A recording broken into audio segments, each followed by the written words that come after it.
What's hot and new in the board game world? What are the games you should definitely know about? We have gathered 10 board games that are so hot they have found their way to the top 10 hottest board game list. All freshies. And then we have taken those games and made a presentation about them. What's that? Jazz hands. Everything's better with jazz hands. No, it's not. We'll give you an overview of how these games are played and why they are in the hotness. And afterwards, we're gonna rank these games, show them how much do we want to play them, as well as you'll understand if these games are for you. He's been here the whole time?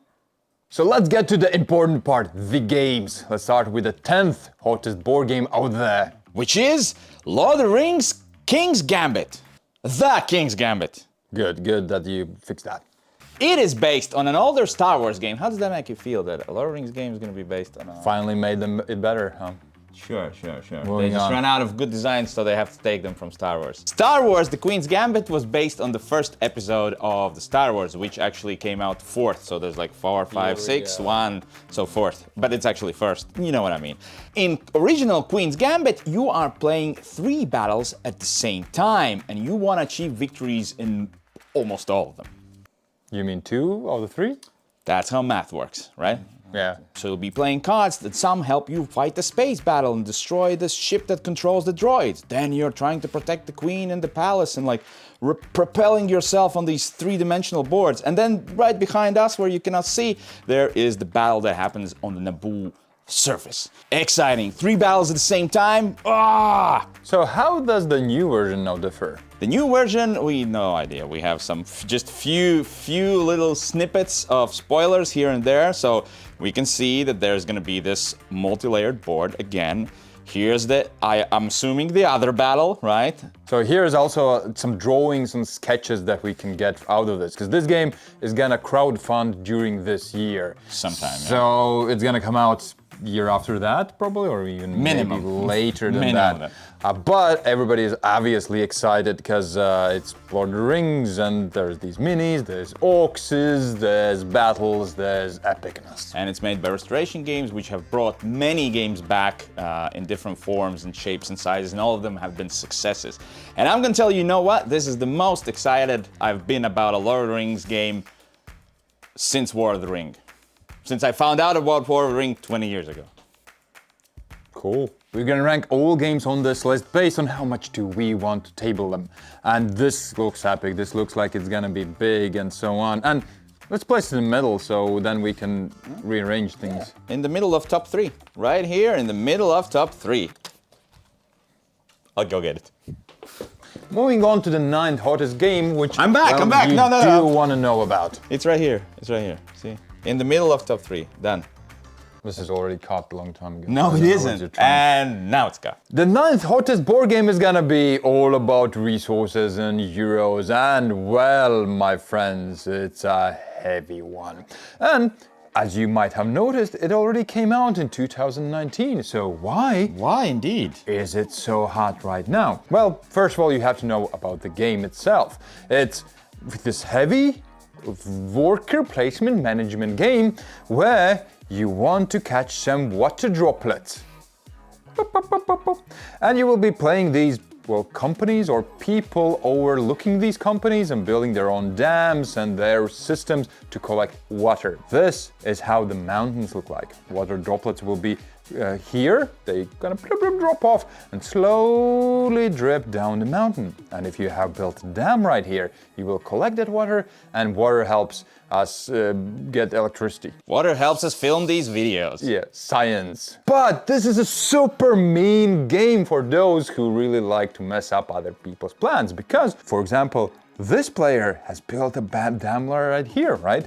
But this player, the pink player, has built something a bit higher in the mountain. Probably gonna be a little bit more expensive, but it means that the other player won't get any droplets, and you will get droplets. Yes, and you can also build generators, so they have to push them through your generators and give you some little bit of money. So there's a lot of interaction and being first. It's a worker placement game. You will have your little workers that you will send to do a bunch of actions like get contracts or build some dams and so on. All these actions are basically here. Well, Damn.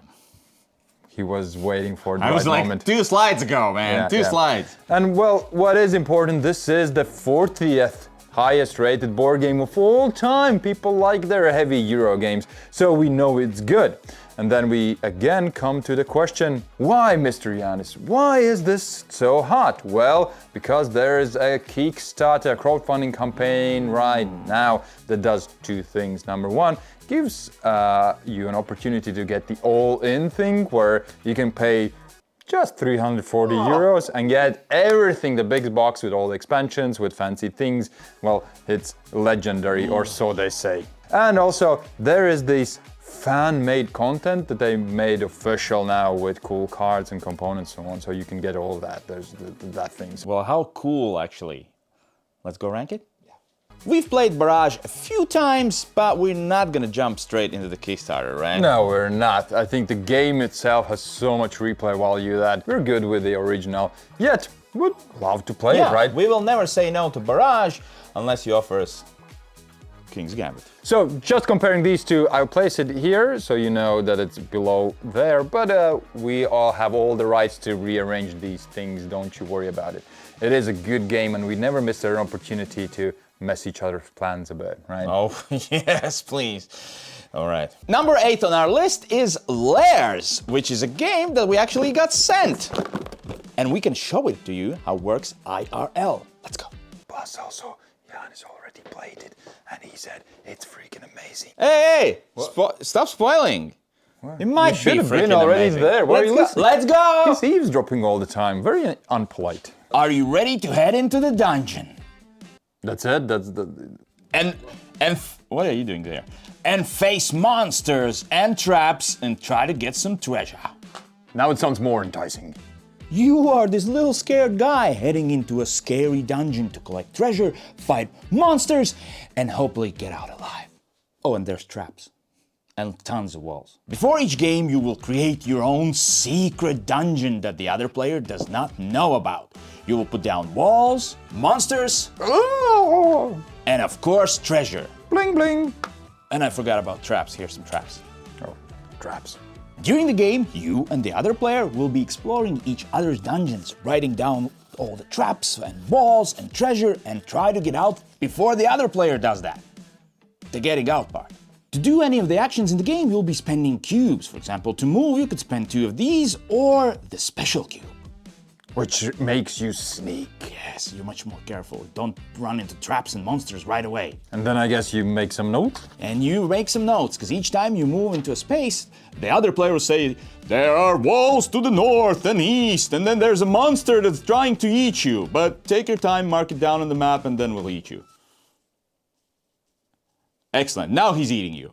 This game was kickstarted last year and people have started receiving their copies of the game and trying and playing it. That's why it's in the hotness, because people actually can play it now. That's what I did. Did I like it? Well, no, I didn't. I loved it. It is fantastic. Move that down.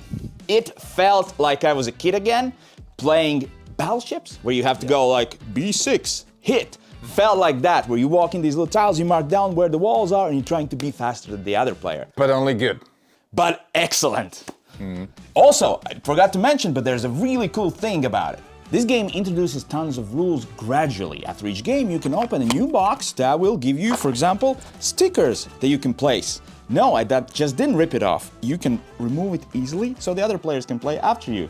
Is it perfect? It's perfect. And talking about games that have tons of replay value, well, this is the 7th hottest board game. Well, not this, the new one. Wait, what do you mean new one? It's already out. Yeah, that's a new one. Trust me. Well, I want to see. Yes, the 7th hottest board game is Arkham Horror, the card game. And yes, it came out way before. And yes, there was the 2nd reprint. And yes, there's a new one. But before we talk about the new version, let's talk about what Arkham Horror card game actually is.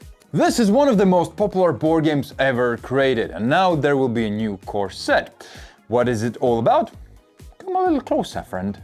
It's a cooperative game where you will play one of the investigators with their own unique deck that you will be able to customize before playing the game. Do you want this card in your deck, Janis? Yes! No, maybe! Let me think, what are the other options? That means no. What do you mean? And this one? Yes! That means no. I mean, yes. This one? Please. No. This one? Yes. All of them. And based on the scenario of your choosing, you will build up a map out of cards and then travel to those locations, solving different mysteries. And most importantly, fighting some monsters. And it is generally just a card game. You play out cards to deal with those evil events and mysteries. What's new about it? Well, first of all, you're gonna have new characters, new locations. It's gonna be a new core set. If you haven't played the game so far, this is a fresh start. You can start here. If you have played the game and have everything already, this is compatible with anything you have. So, expansion or a new way to get a fresh start. What if I tried it and I was like, will this change my mind? I don't think so. It's just a new core set with new stuff, but let's rank it. Let's do it. So where would we rank this game with a new core set? You played it most recent. You rank it. I think generally I like it, except the theme is maybe a bit too grim for my wife, so it didn't get the playtime I wish it did. Yeah, looks good to me. How far do you think that's gonna trickle? Oh, because of the theme, trickle water? Mechs vs. Me. Well, before I say that, have you seen? Oh, here you go, history lesson. Have you seen the cartoon about League of Legends? What was it called? Arcane. Arcane. Have you seen it? Arcane. Have you seen it? First few episodes, yeah. Did you like it? Yeah, it was good. Cool. There's exactly one character in this game from that, and it has no connection to that at all, except that it's the same universe. Why do I Was that a good sell? Was that a good sell? Was that a good sell or what? Let me tell you what's the game about. So the character I was talking about was this guy. He's in the movie right there. Do you remember him? You still haven't started. Do you remember him? Board game? I am. I'm just showing this guy right here. This is a cooperative programming game. Do you know what programming means? Yes, you play some cards, but only they activate later. Yes, and they activate in a certain order, and you have your fingers crossed that it's gonna be fine. Usually it isn't. So each player will have their board in front of them where they will place those cards that they hope will trigger in the correct moments. Because you can discuss and decide what you need to do, but you cannot say what cards where exactly you're gonna play. Before each game, you're gonna select a scenario, and then that scenario will include custom rules, new cards maybe, and maybe even something more, no spoilers. It's not a campaign game, you can play any of those in any order, just start here if you want to, but it makes more sense if you go through them in order. So why is this game in the hotness right now? Because it also came out when? 2016, it's even older than Barrage. Because they announced there's going to be a new anniversary edition? Yeah, 10-year anniversary edition, so the game is actually returning to print. It was hard to get before. It was hard to get, and I actually sold mine recently, and I was like, sad. But then I read on W. Eric Martin's Board Game Beat, which is a pretty cool news site about board games, which I recommend you read, that there's a new version coming. And now I am happy. How happy I am? Let's go rank it. We don't know much about the new version, basically nothing, except it's the new 10-year anniversary version. And the game already looked amazing. It had pre-painted miniatures, washed little minion figures. It was amazing production. And my wife liked it, and my kids liked it. Why did I sell it? We don't talk about it, but I'm excited to try the new version. How excited? This excited.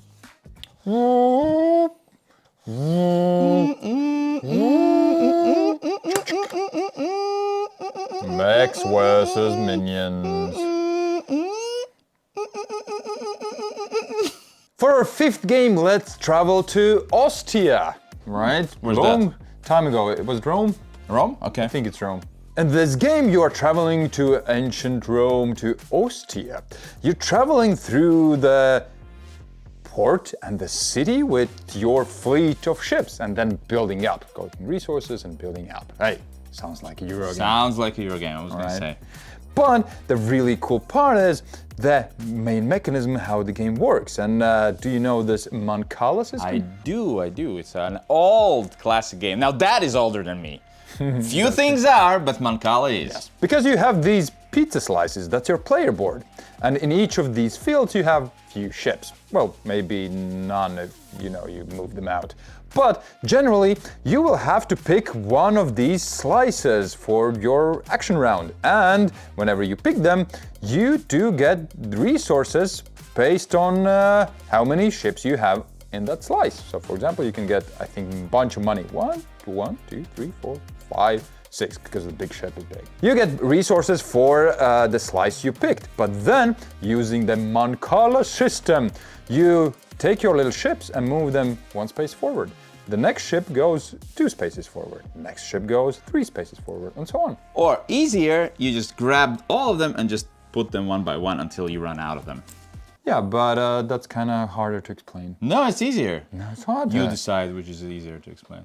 You decide nothing, just listen, all right? What is really cool is that you get those resources, but you get to do the action where your last ship lands. So not only you get those resources, you have to plan ahead where your last ship will land, and then you will be able to do that set action.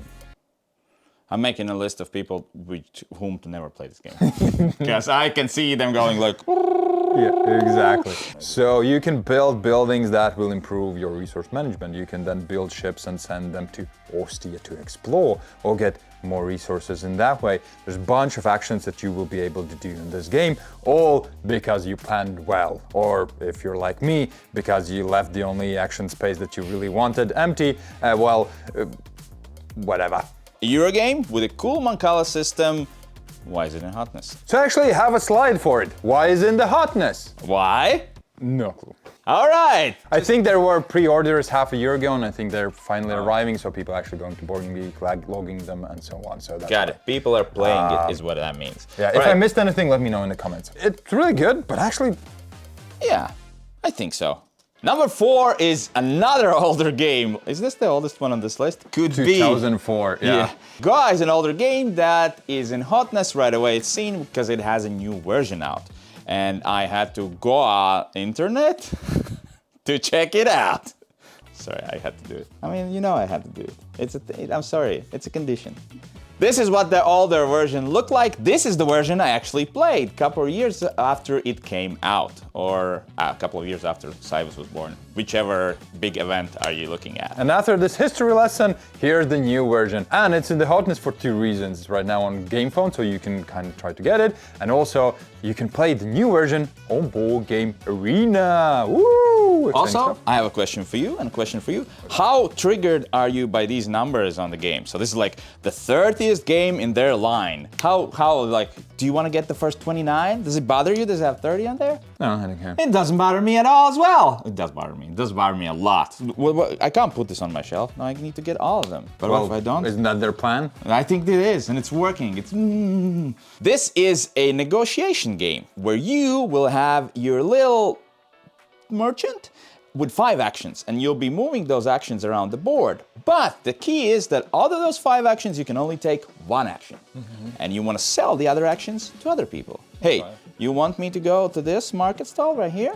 Well, what's it worth to you? Huh? How much of it? Wait, you willing to give me more than nothing? The action's yours. Cool. Yeah, pretty cool. Usually with these actions, you're collecting spice, collecting resources, as euros will go, and get victory points for those. Also, this game in my list and in my head is very popular because of this cover. Because it's about spice, and the spice must flow. This actually... the eyes are nice touch. Yeah, this actually started a little trend after a while where you would put sandworms on all different covers. Yeah, I've seen that. So this is the one that started it. You have actually played the older version? I have. How eager are you to try the new one? If you'll get it, I'll play it. But do I want to get it myself? So after that sentence, it feels like... Well, yeah, not really. So let me explain. I love negotiation games. No, it's not. It's going quick. I love negotiation games, but not everyone does. And when I play it, I feel like I'm pushing people too hard, just like I'm doing that with these history lessons all the time.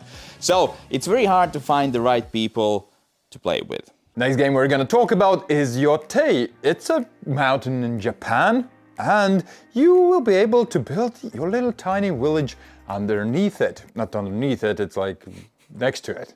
Yeah, that's thought so. It's pretty hard to build villages under the mountains, right? Would be cool though. Would be cool. Anyways, and it's also a bidding game, so similar to the last one, and it's a worker placement game. In this game there will be cards, and you will be sending your little workers to kind of reserve them, to bid on them, and it depends if you just send one worker and then pay for the card, you get it, but some cards will ask you to bid for those said cards. With what do you think you're bidding, Mr. Yanis? Blood. No, you as a Latvian should know that the most precious resource in the world is potatoes. Potatoes? What? Yes. From these cards you will be able to build your own city and so on, and what you really need is these heart icons right here, which gives happiness to all the people living in your little tiny beautiful city. And potatoes. And potatoes. And what is really cool is that this is a beautiful looking game, worker placement game, because you're gonna take these and then kind of reserve cards and pay with those potatoes. But also, why I said before that it's a bidding game, because you will have these wooden crates where inside there you will put those potatoes, so it's a hidden bidding game. So you hope you outbid other players, but you don't know.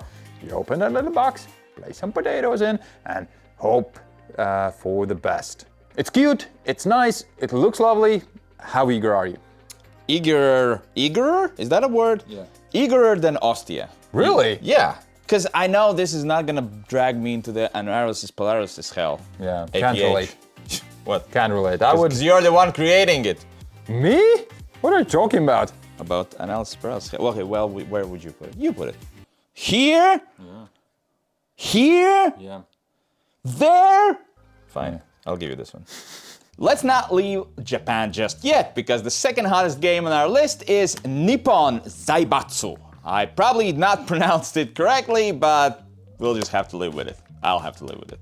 It is a new version of an older game. There's a theme here. I see a trend. Yeah, there's newer versions. We've been visiting a lot of famous places around the world. I guess that's what sells, and that's what people want to play. In this game, you're in Japan, like I said, and you're trying to control these little areas by building little things and sending things and producing things. You've played Euros, right? Am I describing any generic Euro? That's what it looks like. But one thing why this differs is you actually pick what you're gonna score points for at the end of the game. How many games do you know that do that, huh? Arcs might be one? Arcs? Where you pick what you score for. Not at the end. Well, sure, yeah. In the middle. But generally, what you pick for your score is very rare. But the biggest selling point, obviously, are the looks. Doesn't it look great? The cover. Looks great. It looks great. Also, plant is not included, so forget about that. Oh. Even in this fancy Emperor edition, the plant is not included. So if you like Nippon, you definitely want to nip this one. Nice one. Thank you. And the main mechanisms pointed out are, well, area control and worker placement, and also drafting. So you're probably gonna draft cards, place some workers, and then send them to wherever, control territories, maybe? We haven't played it, but how eager are we to play it? Well, let's go rank it. So another good-looking Euro game with a new version, worker placement. We love worker placement. Where do you think this stands? Okay. Let's move Yotei down here, and you can place that down there. We don't hate Japanese Euro games, in case you're wondering. You might think that because both of the only Japanese Euro games that are here are ranked very low. I can do this. Third time's the charm. Let's go. So what is the hottest board game this month? It's gonna be Regicide Legacy. And it's a very simple card game. At least originally it was a simple card game. You could have played it with just a basic deck of cards, right? Exactly. And what is it all about? Well, you have this pile of cards that you need to defeat. There's the bad guys, right? And you have to take away all their life points. So, for example, this guy has 40 life points, so you have to play out cards with the sum of 40. But you can only play one, then the other players will play one. It's a co-op game, right? And you will have a handful of cards, and these cards will have these numbers, which will, well, maybe do damage or other things, and more importantly, there will be the color or the icon of the cards. Suit. No, suit you. It suits me fine. Because all of those cards, whatever their color or suit, will do different powers. Heal you, get new cards, deal more damage, or protect you. Because the baddies, well, they hit back. What's up with the bad guys? Yeah. I thought you can just hit them and that's it. Yeah, why did I have to always hit back? And this simple premise of playing a card dealing damage now is buffed up with bunch of little boxes with levels that you need to defeat, with new stickers that you add to the cards or baddies and so on. So, well, it's a legacy game now. There's a lot of more content, and this person, lovely little person with hat as well this time? Hey, no hat. Right. You need to give us the history lessons, right? Okay. And I have to do this. Okay, sorry, Matt. He's doing it every time we have you on this channel. Oh, wow, okay. Just continue with the... enough? You're gonna have a cape. Okay, the cape fixed it. Let's go. Shut Up and Sit Down made a video about it, so obviously it's in the hotness, and they did a great review about this game because it is great. I have actually tried it a little bit. I've dipped my toes into the gameplay and it is good. All right, we have this spot open here and I do like it and I'm super intrigued to play it more. I have just played the first scenarios, all right? So... But this is Lord of the Rings. That is Lord of the Rings. So that should be moved up to the first place and then yours goes in second. What do you think? He said it, not me, right? I did. I told you, I'm super excited about this Lord of the Rings game. Because it's based on a Star Wars game. Also, if you like us ranking these games, we do this every month. Yeah, and all of these are freshies into the hotness list. So if you want to watch our previous one, none of these will be there. So new games, new content, lots of stuff that you don't want to miss out. Yeah, and another thing that we have to do every month is pay bills, and you can help with that. Just donate a little amount. You can do it one time through our PayPal or become our supporter through Patreon or a YouTube member.